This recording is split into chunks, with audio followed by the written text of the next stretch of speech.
Yoga is the unification of body and mind. Uh, it derives from the Sanskrit word yug, which means unite. Yeah, so you basically uniting the polarities. So there's even Hatha Yoga, which is Ha and Tha, which is sun and moon.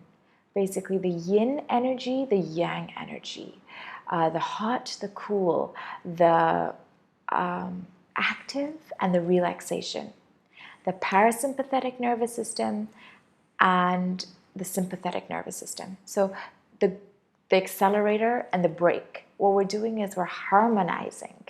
And that really is the essence of yoga, where we're using the body to access the mind. And so in Inspire Yoga, we have a very clear 3-step approach. First, we use the poses to access our body, because how often do we even realize we have a body? Aren't we living up here like 90% of our day, just so wrapped up in our thoughts and our to-do list? So just acknowledging what is going on in our body. Are we tense in our shoulders? Do we feel a tightness? Do we feel an evenness on the right and the left side? So gaining that body awareness is very important, and we use that through asana. We use that through the classical yoga poses that you've seen. What I see in a way where it saddens me a little is that people think that that's all there is to yoga, the body awareness or the poses. So I get clients often saying, oh, I can't do yoga. I'm not good at yoga because I can't touch my toes.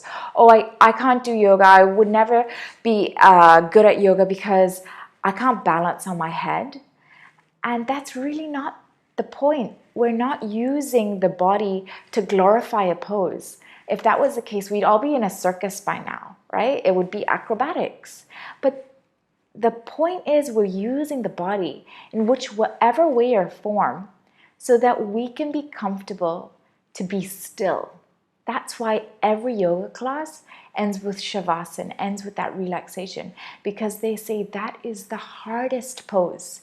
If you started with relaxation, we'd all feel really restless. We'd all have that mental agitation come into our body. We wouldn't be able to sit still. It's only through the process of the movement, of the stretch, of the power, that we expend our energy so that when we are in a place where we can relax, we can welcome that stillness, we can welcome that relaxation.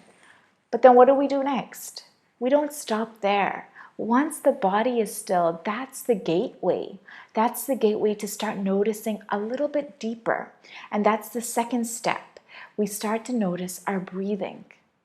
Our breath awareness is so important because this is what binds body and mind. This is what gives us the insight to our energy. If we're hyperventilating, if we're breathing up into our chest all the time, chances are by midday, we're looking for that cup of joe. We're looking for a boost of caffeine or sugar or something to lift us because we're exhausted. It's tiring breathing up in a state of stress every single moment. So coming back to the breath, how do we use the breath to put the body in a state of relaxation, but also to incite a state of calm in our mind? And that's the deep breathing awareness that we go through, the pranayama of yoga. So, okay, we'll do some yoga poses, we'll do some posture, we'll then do a couple of breathing techniques. Is that all there is to yoga? That's the unification. No, that's step 2. What the real essence and the glory of yoga is step 3. It's the mind. So we are first being aware of the body through the poses. Then we're being aware of our energy through the breath. And then we're being aware of our thought processes through meditation. And this is the heart of yoga. We're sitting in that seat of meditation because the body is still, it's not restless, it can relax. The breath is deep, it's rhythmic, it's slow. So we have a path open to the mind. to what it is that we're thinking about. How often are we our own biggest critic? How often are we holding an intention that may not be positive? So how can we start clearing that negativity? How can we start clearing the bases of stress that we're holding on to? And that's the beauty of meditation. That stillness, that silence from the mind, that clarity then pervades our energy, our physicality. And that is the cornerstone of health, of self-love. And to me, that's the real fruit of yoga.